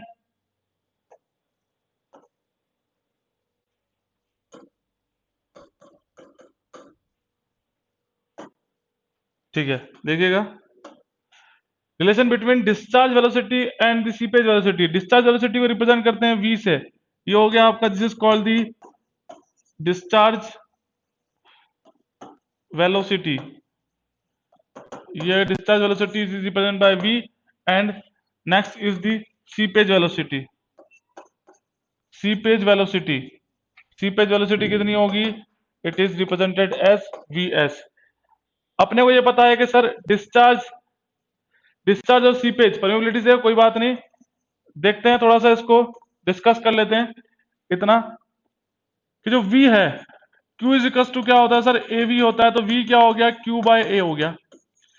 तो यहां पे लिख दिया मैंने q बाय ए, यहां पे भी लिख दिया मैंने q बाय ए। अब डिपेंड क्या है इसमें, फर्क क्या है कि सीपेज और डिस्चार्ज वेलोसिटी के अंदर, सीपेज वेलोसिटी में जो एरिया होगा, सीपेज वेलोसिटी में जो एरिया होगा वो एरिया कौन सा लेंगे अपन, एरिया लेंगे एरिया ऑफ दी वॉइड्स, और डिस्चार्ज में लेंगे आपका टोटल एरिया। क्लियर हुआ, सीपेज और डिस्चार्ज, जैसे तो परमेबिलिटी में पढ़ेंगे अपन, कोफिशिएंट ऑफ परमेबिलिटी हो गया, सीपेज और डिस्चार्ज वेलोसिटी होगा। फिर उसके बाद भी देखिए इसमें लेते हैं टोटल एरिया, इसमें लेते हैं अपन एरिया ऑफ दी वॉइड्स। अब मुझे ये बता दीजिए कि दोनों एरिया में से, एवी और ए में से कौन सा एरिया ज्यादा होगा, जल्दी से बताइए। सीपेज में एरिया ऑफ वॉइड मतलब एक्चुअल जो वाटर फ्लो करता है वो कहां से करता है, वॉइड्स में से फ्लो करता है, और अपन जो लेके चलते हैं वो कौन सी लेके चलते हैं, discharge velocity, Q is equal to A V वाली। तो वैल्यू जो लेते हैं उसके अंदर एरिया की टोटल एरिया ले लेते हैं, बट एक्चुअल में जो वाटर फ्लो कर रहा है वो कहां से कर रहा है, only from the void of the soil मास, उस सॉइल मास के वॉइड में से। देखिए, हाँ तो क्या कहना चाह रहे हैं सर, वैल्यू कौन सी ज्यादा होगी, तो एरिया ऑफ वॉइड ज्यादा होगा टोटल एरिया से। अगर एरिया ऑफ वॉइड ज्यादा होगा टोटल एरिया से, फिर सीपी वेलोसिटी कम होनी चाहिए ना यार। एरिया ऑफ वॉइड क्या होगा, मोर होगा, तो सीपी वेलोसिटी कम होनी चाहिए। क्या कहना चाह रहे हैं भाई, सिंपल सी कहानी पूछ रहे हैं कि दोनों एरिया में से कौन सा एरिया ज्यादा होगा। अब आप क्या दिमाग लगा रहे हैं, आप सीधे सी पे वेलोसिटी बोल रहे हैं ज्यादा होती है, ये तो मुझे पता है, V S is greater than V, V S is greater than V, ये तो पता है, सी पे वेलोसिटी ज्यादा होगी डिस्चार्ज वेलोसिटी। रीजन क्या है उसके पीछे का, ये एरिया वाला कंसेप्ट है। एरिया कौन सा ज्यादा होगा ये बताइए। प्रद्युमन बोल रहे हैं sir A is greater then A V, less size more area, less size more area, ये किसने बोला, नवीन बोल रहे हैं। क्या कहना चाह रहे हैं समझ ही नहीं आ रहा। ए ज्यादा होगा या ए भी ज्यादा होगा, अगर ए ज्यादा होगा ऑब्वियस सी बात है आपका ए ज्यादा होगा तो डिस्चार्ज वेलोसिटी कम होगी, ए भी कम है, अगर ए भी कम है तो आपका क्या होगा, सी पे वेलोसिटी ज्यादा होगी। यही तो होता है, सी पे ज्यादा होती है डिस्चार्ज से। क्लियर हुआ, सी पे ज्यादा होती है डिस्चार्ज से, तो एरिया ऑफ दी वॉइड्स कम होगा टोटल एरिया के रेस्पेक्ट में, क्योंकि उसमें टोटल एरिया लेंगे, इसमें केवल वॉइड्स का एरिया लेंगे। तो अगर एरिया ऑफ वॉइड्स कम है तो सीपी वेलोसिटी ज्यादा होगी किसके रेस्पेक्ट में, डिस्चार्ज वेलोसिटी के रेस्पेक्ट में। तो V S is greater than V, और इसका फॉर्मूला था V S equals to V by N. Clear हो गया, V S equals to V by N. सभी को क्लियर हुआ एक बार। कोई कमेंट या कोई डाउट है तो बताइए फास्ट, कमेंट बॉक्स में कमेंट करके जल्दी से बताइए। इतना सभी को पता है सर, सी पे वेलोसिटी ज्यादा होती है क्योंकि रेजिस्टेंस जो होगा वो कम लगता है। क्लियर हुआ, नो डाउट, क्लियर सभी को, ओके। अब आते हैं अपन क्वेश्चन नंबर 19 के ऊपर। देखिए क्वेश्चन नंबर 19, जल्दी से, इसमें टाइम नहीं देना है, फटाक से बता दीजिए। Number of phases in the soil mass, number of phases in the soil mass, comment करिए। सी बिल्कुल है, सॉइल मास में कितने फेज होंगे, तो सर हो तो दो भी सकते हैं, टू फेज भी होता है और थ्री फेज सिस्टम भी होता है। तो इसने नहीं बोला कि सॉइल कैसी, तो number of phases in soil मास कितना मान करते हैं, थ्री, मैक्सिमम कितने होंगे आपके, थ्री फेज सिस्टम होगा तो थ्री मानते हैं जनरली। क्लियर हुआ। अब आते हैं क्वेश्चन नंबर 20 पे, बताइए fast. Question number 20, for determination of water content the wait soil is dried in oven for 24 hours, for 24 hours at the temperature of, जल्दी से बताइए, wait soil is dried in oven for 24 hours. 20 का answer आना start हो गया है, क्या है आंसर, हाँ डिफाइन नहीं है, सेचुरेटेड, पार्शली और ड्राई, तो अपने को क्या लेना है आपका, थ्री फेज सिस्टम ही लेना है। अगर नहीं डिफाइन है तो आंसर कितना लग गया, 105, बिल्कुल सही है। देखिए तो इसमें आपने को तीन चार चीजें देखनी है इस क्वेश्चन के अंदर। भाई वाटर कंटेंट के मेथड सभी पता है अपने को, ओवन ड्राई हो गया, पिग्नोमीटर हो गया, कैल्शियम कार्बाइड हो गया, रैपिड मॉइस्चर मीटर मेथड हो गया, ठीक है, टॉर्जन बैलेंस हो गया, इंफ्रारेड हो गया, ये सभी मेथड है। Sand bath method water content के मेथड जो अपन कल डिस्कस कर चुके थे। इसके अंदर क्या होता है, सॉइल मास को 24 आवर्स मतलब 24 घंटे के लिए, एक दिन के लिए उसको ओवर में रखते हैं, और टेम्परेचर होगा 105 से 110 डिग्री सेल्सियस। कितना होता है, 105 डिग्री टू 110 डिग्री सेल्सियस। किस टाइप ऑफ दी सॉइल के लिए होता है, तो सर ये होता है आपकी इनऑर्गेनिक सॉइल, इनऑर्गेनिक सॉइल के लिए होता है। तो क्वेश्चन अगर पूछता है इनऑर्गेनिक सॉइल के लिए कितना होगा, तो 105 से 110 डिग्री सेल्सियस होगा। क्या लिख रहे हैं, बिल्कुल सही लिख रहे हैं नवीन, ठीक है, ये होता है आपका। तो यहाँ पे कुछ नहीं बोला तो अपन क्या मान के चलते हैं कि सॉइल, जनरली सॉइल कैसी होती है, इनऑर्गेनिक सॉइल मान के, सॉइल कैसा है, इनऑर्गेनिक। बट अगर स्पेशली लिख देता है कि ऑर्गेनिक सॉइल होगा, कि अगर बोल देता है कि सर ऑर्गेनिक सॉइल ही पूछा है तो बताइए टेम्परेचर कितना होगा, या फिर बोल दिया अगर सॉइल विच कंटेनिंग जिप्सम या जिप्सम कंटेनिंग सॉइल होगा तो बताइए क्या होगा, जल्दी से बताइए फास्ट। तो आपको हाँ देखो, जिप्सम के लिए बिल्कुल 80 डिग्री सेल्सियस होता है और ऑर्गेनिक के लिए 60 डिग्री सेल्सियस होता है, याद रखिएगा। तो ये तीन क्वेश्चन हो गए। इनऑर्गेनिक के लिए आपको बोलेगा तो 105 से 110 डिग्री सेल्सियस। अगर कुछ नहीं दे रखा है तो आपको क्या मान के चलना है, सॉइल कैसी है, इनऑर्गेनिक नेचर की है, तो 105 टू 110 डिग्री सेल्सियस। अगर बोलता है ऑर्गेनिक है तो 60 डिग्री सेल्सियस, अगर बोलता है जिप्सम कंटेनिंग है तो 80 डिग्री सेल्सियस। और कितने टाइम के लिए रखते हैं, ये भी क्वेश्चन बनता है इन ओवन ड्राई के अंदर, 24 आवर्स के लिए रखते हैं। क्लियर हुआ, 24 आवर्स के लिए रखते हैं। सभी को क्लियर हुआ, डन।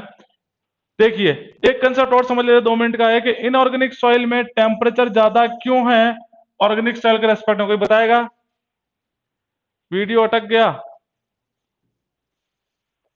देखो एक बार चेक करो, रिफ्रेश करो, जल्दी से रिफ्रेश करो। सही चल रहा है ना? हाँ, आप एक बार रिफ्रेश कर लीजिए, मयंक, है ना?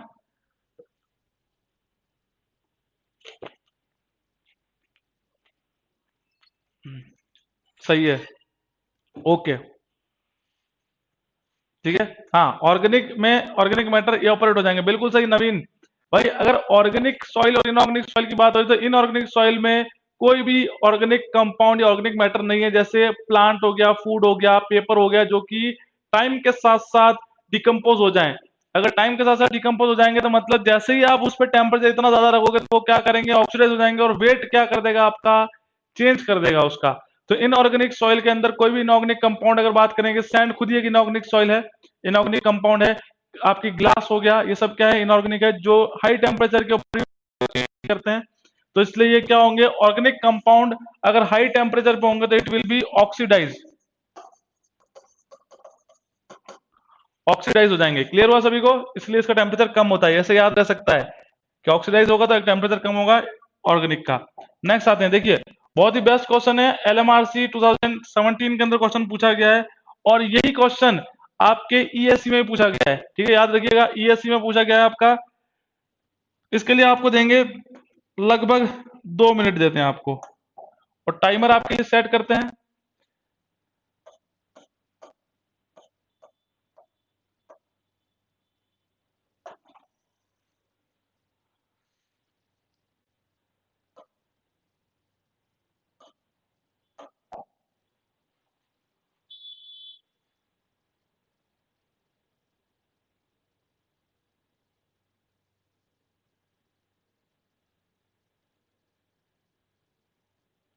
जल्दी, 1 मिनट ही का हो गया, कोई बात नहीं, 1 मिनट में सॉल्व कर लीजिए। In a wet soil mass, air occupy 1/6 of its volume and water occupy 1/3 of its volume.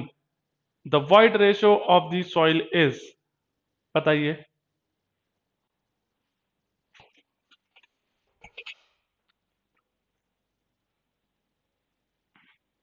21 का आंसर आना गया, स्टार्ट हो गया। सी प्रद्युमन सी, मयंक सी एंड नवीन सी। बाकी स्टूडेंट्स जल्दी से कमेंट बॉक्स में कमेंट करिए, जल्दी से कमेंट बॉक्स में कमेंट करिए।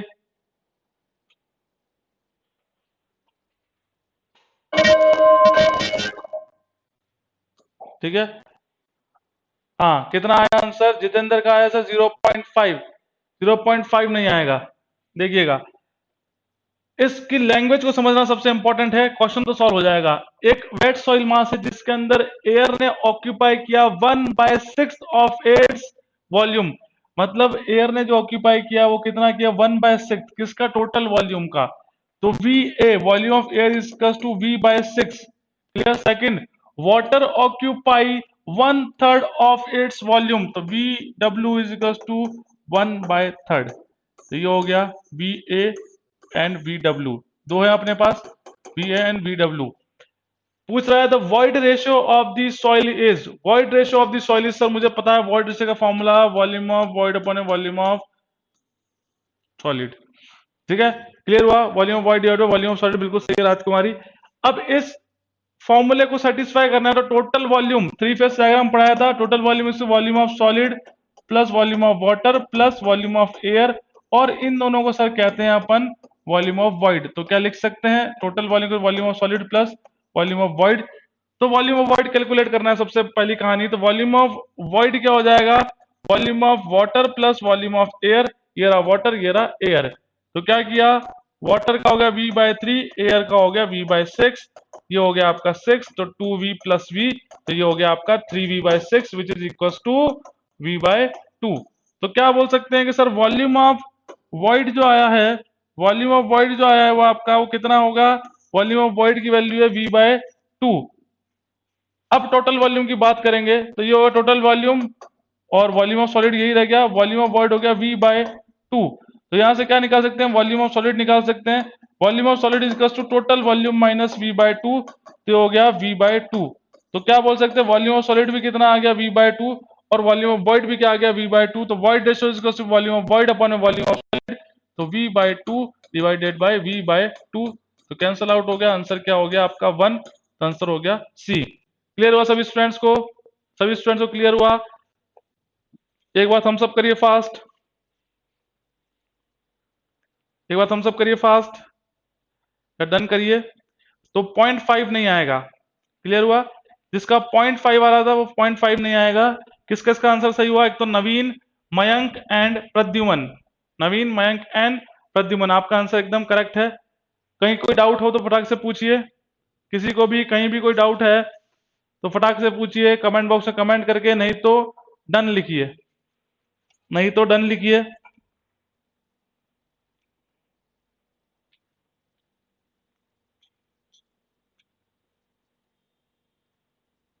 डन, ओके क्लियर, किसी को कोई डाउट नहीं है? जिनका आपका जितेंद्र आपका थोड़ा सा गलत था, और राजकुमारी आप देखिएगा कहीं डाउट हो तो बता दीजिए। अब आते हैं क्वेश्चन नंबर 22 के ऊपर। क्वेश्चन नंबर 22 के ऊपर देखिएगा, कोई टाइम देने की जरूरत नहीं है इसके अंदर, सिंपल क्वेश्चन है। You are given a sample of soil containing coarse grains, containing क्या है? Coarse grain.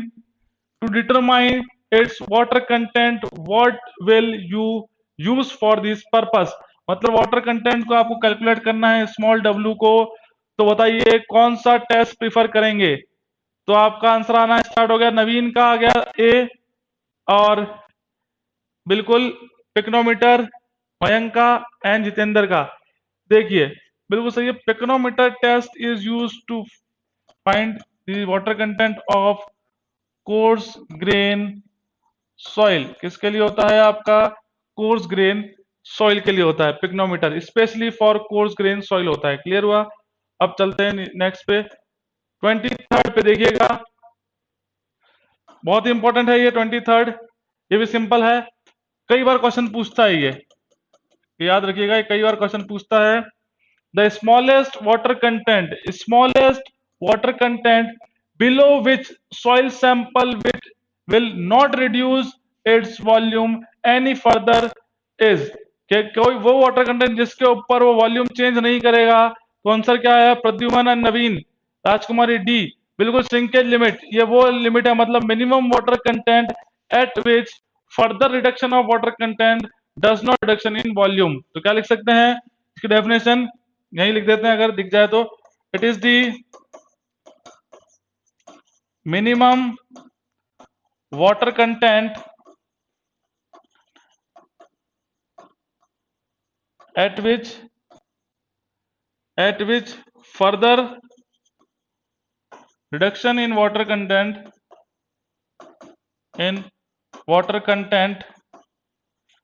does not reduction in volume done हो गया। क्या कहना चाह रहे हैं? डन हो गया। It is the minimum water content, के वो वाटर कंटेंट है जिसके ऊपर वापस वाटर कंटेंट को कम भी कर दिया जाए तो वॉल्यूम के अंदर चेंज नहीं होगा। इसको बोलते हैं, क्या बोलते हैं? Drawing limit. कहां लिखा है यहाँ पे? ड्राइंग लिमिट का मतलब होता है कि वाटर उसमें से ड्राई कब करेगा, सूखेगा, उसको बोलते हैं ड्राइंग लिमिट। क्लियर हुआ? कि किसी भी सॉइल मास में से वाटर कब पूरी तरह से एलिमिनेट हो जाएगा, उसको ड्राइंग लिमिट। पर ऐसी कोई लिमिट सुनी नहीं है अभी तक, ठीक है? ऐसी कोई लिमिट सुनी नहीं है ड्राइंग लिमिट, तो ऐसे लिख दिया कंफ्यूज करने के लिए, बाकी ऐसी कोई लिमिट नहीं होती। अभी आपने देखी तो है लिमिट, ठीक है? तो कौन सी हो गई? श्रिंकेज लिमिट हो गई। इंडेक्स तो वैसे ही नहीं हो सकता, ड्राइंग लिमिट हमने कभी सुनी नहीं, तो क्या होगा? दोनों में से एक होगा, तो श्रिंकेज हो गया आपका। हाँ, maximum water content H which the reduction in water content does not cause reduction in volume, और द स्मॉलेस्ट वाटर कंटेंट तो मिनिमम वाटर कंटेंट, ठीक है? मिनिमम वाटर कंटेंट भी बोल सकते हैं। अब आते हैं अपन नेक्स्ट 24 के ऊपर, देखिएगा द रेशो। बताइए fast, the ratio of unconfined, ये सिंपल सिंपल क्वेश्चन है, टाइम देने की जरूरत नहीं है। The ratio of unconfined compressive strength of undisturbed soil sample to that of remolded soil sample at the same water content is known as। नवीन बोल रहे हैं सर 24 का डी, प्रद्युमन बोल रहे हैं डी, राजकुमारी बोल रही हैं ई। ए हो गया और डी हो गया। और बताइए बाकी स्टूडेंट्स? जितेंद्र बोल रहे हैं डी एंड कोठारी बोल रहे हैं डी। वही देखिए, ए नहीं होगा, ये बोल रहा है अनकन्फाइंड कंप्रेसिव स्ट्रेंथ, बताया था कल। Unconfined compressive strength is represented by Q U, तो बताया था सेंसिटिविटी एस, और we can represent by S T, Q U of undisturbed divided by Q U of remoulded, remoulded. Clear हुआ? Done. तो ये कौन सा सेंसिटिविटी हो गया? एक्टिविटी बोल रहे हैं तो आईपी अपॉन पे होता है, ये तो percentage of clay particle, percentage of clay particle ये होता है। ठीक है, तो सेंसिटिविटी होगा आंसर। बिल्कुल बिल्कुल जितेंद्र है, कल भी किया था, बिल्कुल कल भी किया था। कोई बात नहीं, गलत हो गया, इट्स ओके, यहाँ पे गलती करो जितनी भी करनी है। 25th बताइए fast. Clay whose activity coefficient is more than, क्या बोल रहा है ये याद रखिएगा, more than 1.2 is termed as. Activity coefficient की बात कर रहा है, बताइए एक्टिविटी कोफिशिएंट मोर देन 1.25 होगा या 2 होगा तो उसे क्या कहेंगे, किस टाइप ऑफ सॉइल होगी? जल्दी से बताइए कमेंट बॉक्स में कमेंट करके।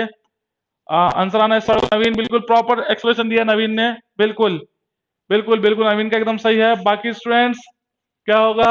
आंसर आ गया है आपका, जितेंद्र का भी सी हो गया, सभी का सी हो गया, बिल्कुल सही है। देखिए एक्टिविटी की बात की जाए तो अपन आते हैं एक्टिविटी कोफिशिएंट पे।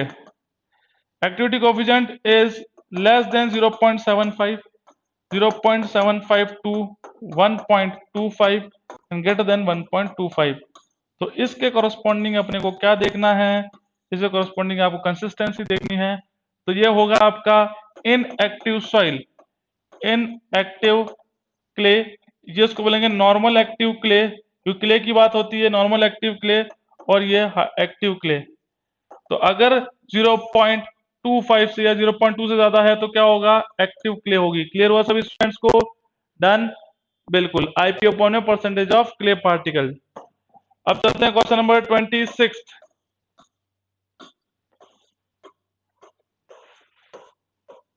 ठीक है, देखिए देखिए और पहचानिए क्या आंसर होगा इसका 26 का।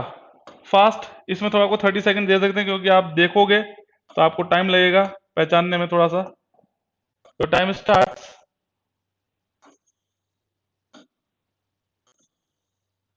नाउ।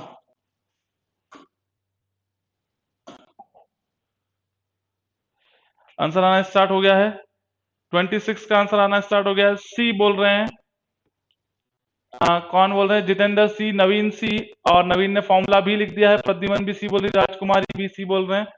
ठीक है, बाकी मयंक भी बोल रहे हैं सी। ओके, सभी का आंसर सी है, तो आ चुका आंसर, तो फालतू टाइम नहीं वेस्ट करना है। देखते हैं इनमें से बोल रहा है कि कौन सा रिलेशनशिप गलत है, नॉट करेक्ट, मतलब कौन सा इनकरेक्ट है। तो देखिए e S equal to W G लिखवाया था, e S is equal to W G, तो यहीं से आपकी फॉर्मूला बन गया e equal to W G by S, तो ये सही है। E is equal to N, 1 - N भी लिखवाया था आपको, बिल्कुल सही है। गामा से जो जी -1, गामा W1 1 प्लस ई होगा। ठीक है, G-1 गामा सैचुरेटेड, वो भी गलत है एक तरह से। G plus E S E saturated, E S का डब्ल्यू जी नहीं, जी प्लस ई सही गया है, ये भी ठीक है, क्योंकि G plus S E gamma W upon में 1 प्लस ई होता है, और सैचुरेटेड है तो एस की वैल्यू क्या पुट करना है? 1 पुट करना है, तो क्या हो जाएगा यहाँ पे? G plus E gamma W 1 plus, ये भी सही है। एन की बात करें तो एन होता है आपका ई अपॉन में 1 प्लस ई, और यहाँ पे लिखा 1 माइनस ई, तो गलत कौन सा है आपका? सी। क्लियर हुआ आंसर सभी का? आ गया सी। ओके, अब चलते हैं नेक्स्ट क्वेश्चन पे, क्वेश्चन नंबर 27। देखिए जल्दी से सॉल्व करिए, लिक्विड इंडेक्स कैलकुलेट करना है, पहले भी कर चुके हैं। जल्दी से आंसर दीजिए, केवल 30 सेकंड्स है आपके पास, ज्यादा टाइम नहीं, ओनली 30 सेकंड्स, फास्ट। जल्दी से सॉल्व करिए 27 का, 27 को सॉल्व करिए फास्ट।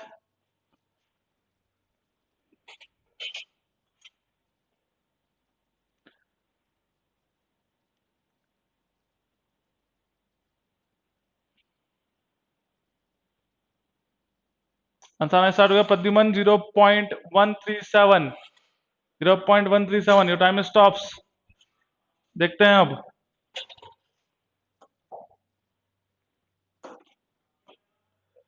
लिक्विड लिमिट है, प्लास्टिक लिमिट आपको गिवन है, एंड नेचुरल मॉइस्चर कंटेंट मतलब W गिवन है आपको 29%। लिक्विड इंडेक्स पूछा है तो फॉर्मूला सब पता है, W - WP अपॉन में आईपी, डब्ल्यू कितना है moisture content 29 minus W P plastic limit upon में IP liquid limit minus plastic limit, ये क्या दे देगा आपको आईपी 54 माइनस 25, यहाँ से आ गया 0.137 ठीक है, तो क्या हो गया आपका 0.138। आपका गलत कैसे आ रहा है एक बार चेक करिए जितेंद्र। फॉर्मूला ये लगाया गया आपने W minus W P, liquid limit की बात कर रहा है, W minus W P upon में आईपी, यहां से कितना हो गया आपका 4 हो गया, यहां से कितना हो गया आपका 9 हो गया, 29 हो गया, ठीक है। देखिए 4/29 अब आ जाएगा आपका जितेंद्र, एक बार चेक करिए। राजकुमारी ठीक है, आपका 0.138 ठीक, ओके डन। चलते हैं नेक्स्ट क्वेश्चन में, क्वेश्चन नंबर 28। बताइए अभी करा है coarse grain soil, course grain soil the relative density, course grain soil the relative density का फॉर्मूला क्या होगा, जल्दी से बताइए। ए बी सी डी, जल्दी से बताइए, फास्ट, सभी को पता है, टिक करना है केवल। 28 का, हाँ सबसे पहला आंसर आया है किसका 28 का, नवीन।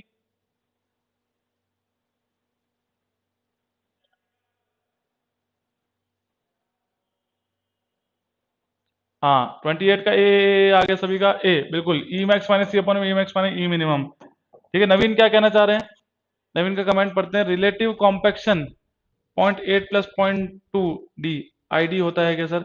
नहीं, रिलेटिव कॉम्पेक्शन एक चीज ही अलग है। रिलेटिव कॉम्पेक्शन एक फॉर्मूला है किसके रेस्पेक्ट में, फील्ड और कॉम्पैक्टेड वैल्यू के रेस्पेक्ट में गामा डी को कैलकुलेट करते हैं, रेशियो होता है उसको रिलेटिव कॉम्पेक्शन, ठीक है।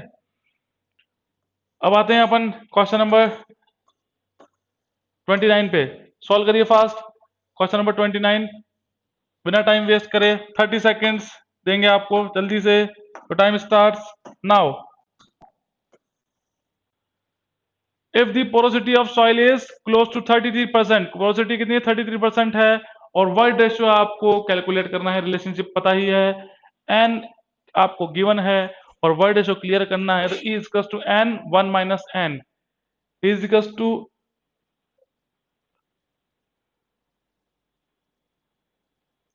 Last 5 seconds fast, your time stops.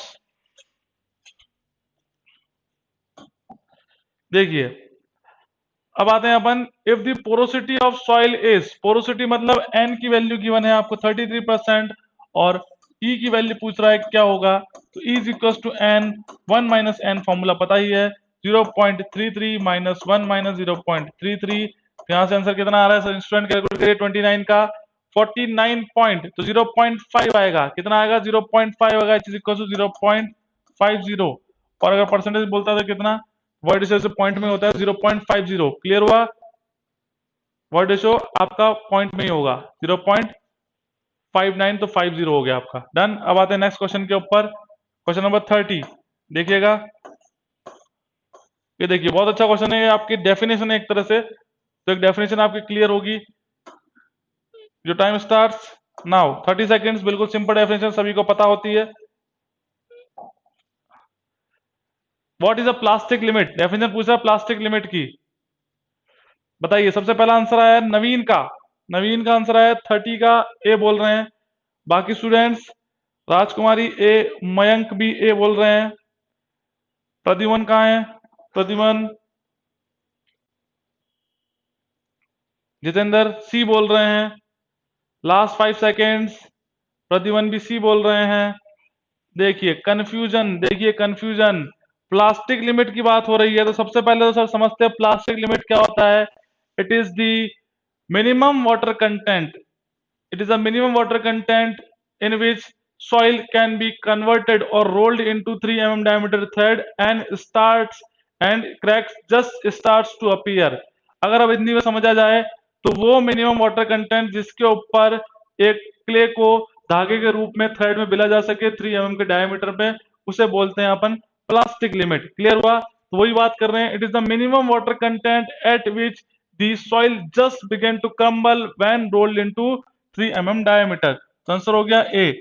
जो बोल रहे हैं सी पढ़ते हैं, क्या सोच रहे हैं आप, the exact water content at which the soil just began to crumble when roll into the thread, exact नहीं होता, एग्जैक्ट वर्ड नहीं होता, it is a minimum water content, याद रखिएगा, it is the minimum water content at which the soil can be rolled into 3 mm diameter and the cracks just start appear to, ठीक है, minimum होता है बिल्कुल। अब चलते हैं 31 के ऊपर। विच of the following property of black cotton soil, बताइए इनमें से कौन सी प्रॉपर्टी होगी ब्लैक कॉटन सॉइल की। 31 फास्ट, टाइम नहीं देंगे आपको, ऐसे बता दीजिए, 10 सेकंड है। विच of the following is a property of black cotton soil, 31 का आंसर स्टार्ट हो गया। नवीन, प्रद्युमन, राजकुमारी एंड मयंक। जितेंद्र कहाँ है? बिल्कुल बिल्कुल, आंसर भी आना स्टार्ट हो गया। कल भी आपको डिटेल में पढ़ाया था, बी, सभी का आंसर बी है, कोई दिक्कत ही नहीं है। बात हो रही है ब्लैक कॉटन सॉइल की, और black cotton soil consist of a clay mineral which is called montmorillonite. Montmorillonite कौन सा मिनरल होता है? मोंट मोरिलोनाइट मिनरल होता है, क्ले मिनरल, जिसकी प्रॉपर्टी क्या होती है? स्वेलिंग, एक्सेसिव स्वेलिंग, मतलब अत्यधिक स्वेलिंग। व्हेन वेट, जब वो गीली होगी, जैसे वाटर कंटेंट मॉइस्चर कंटेंट उसके कॉन्टेक्ट में आएगा तो वो स्वेल कर जाएगी, और जैसे ही व्हेन वो ड्राई होगी, जो सूखेगी, तो वो क्या होगी? एक्सेसिव श्रिंक करेगी, वो क्रैक कर जाएगी। इसमें तो वॉल्यूम क्या करता है? इंक्रीज करता है, और इसमें क्रैक्स आ जाते हैं आपके। ये दोनों ही क्या हार्मफुल है? किसके लिए? आपके सॉइल के लिए। दोनों ही क्या आपके लिए हार्मफुल है? सॉइल के लिए। डन। अब आते हैं अपन 32 क्वेश्चन के ऊपर। विच of the following is an example of collapsible soil, बताइए फास्ट। ये आपको डिस्कस कर चुके हैं, सभी चीजें पता है। 10 सेकंड का टाइम है आपके पास, बताइए which of the following is an example of collapsible soil. याद रखिए क्या बोल रहा है? कोलेप्सिबल, ना कि एक्सपेंसिव। 32 का 32 का सी, लोएस। 32 का सी, सी देखते हैं। बाकी स्टूडेंट सभी का सी है। डन। देखिए कोलेप्सिबल सॉइल की बात करेगा तो लोएस होता है, loess is called the collapsible soil. और ब्लैक कॉटन सॉइल होती है आपकी एक्सपेंसिव, ब्लैक कॉटन सॉइल नहीं होगा। एक्सपेंसिव सॉइल अगर बोलता, एक्सपेंसिव सॉइल बोलता तो अपन बोलते black cotton soil. Collapsible soil बोल रहा है तो लोएस होगा। क्लियर हुआ सभी को? लोएस होगा। ये लिखवाया था आपको जितेंद्र, कल जब आपको पढ़ाया था, आपको टाइप ऑफ सॉइल तो बताया था। एक नोट देखिएगा कल, आपकी अगर वीडियो आपके पास हो, उसमें आपको बताया था कि एक्सपेंसिव सॉइल होती है ब्लैक कॉटन सॉइल, और कोलेप्सिबल सॉइल होती है आपकी लोएस्ट। क्वेश्चन भी पूछा गया, लिखवाया भी था। विंड ब्लोन सॉइल होती है, एओलाइन सॉइल का ही टाइप है, एओलाइन सॉइल का ही टाइप है। Loess is the example of wind blown soil, fine grain होती है। अब आते हैं अपन next. Which of the following is a true, बताइए इनमें से कौन सी पॉइंट ट्रू है। Which one of the following is a true? Clay are more porous than sand, presence of organic matter in a soil decrease the bearing capacity of the soil, both A and B, and the last one is the none of these। बताइए जल्दी से fast comment करके। Answer आना start हो गया है। किसका आ रहा है? नवीन, नवीन बोल रहे हैं सी, राजकुमारी सी, प्रद्युमन सी। बाकी स्टूडेंट्स आराम से देखिए, कोई दिक्कत नहीं है। 5 सेकंड और देते हैं आपको।